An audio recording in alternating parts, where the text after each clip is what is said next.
High বন্ধুরা, স্বাগত। আমার নাম তৃপ্তি। আশা করি তোমরা ভালো আছো, সুস্থ আছো, পজিটিভ আছো আর পজিটিভ কাজ করছো। তো আজকের আমাদের রিডিং হচ্ছে ইয়েস আর নো দিয়ে।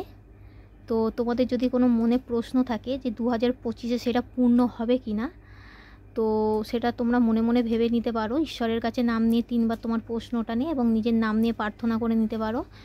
তো সেটা ইয়েস আর নো অ্যান্সারটা হবে কি না, তো সেটা আমরা জেনে নেবো। ওকে, তো তোমরা প্রার্থনা করে নাও নিজেদের নাম নিয়ে। আর তোমাদের মনে যেই প্রশ্নটা আছে সেই প্রশ্নটা মনে মনে 3বার ভেবে নাও, ঈশ্বরের কাছে প্রার্থনা করো যাতে অ্যাকোরেটভাবে তোমাদের সাথে ওটা মিলে। ঠিক আছে, অ্যান্সারটা জিজ্ঞাসা করো যে ইয়েস আর নো হবে কি না। ওকে, তো চলো শুরু করছি।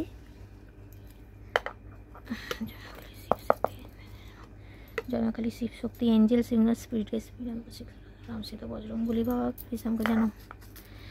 শিব শক্তি প্লিজ আমাকে জানাও যে আমাদের ভিউয়ার্স যারা আছে তারা যে অ্যান্সারটা জানার চেষ্টা করছে সেটা পূরণ হবে কি না, ইয়েস আর নো কি না, সেটা 2025-এ পূর্ণ হবে কি না। প্লিজ শিব শক্তি আমার ভিউয়ার্সদের যেটা মনের ইচ্ছা সেটা 2025-এ কি পূর্ণ হবে।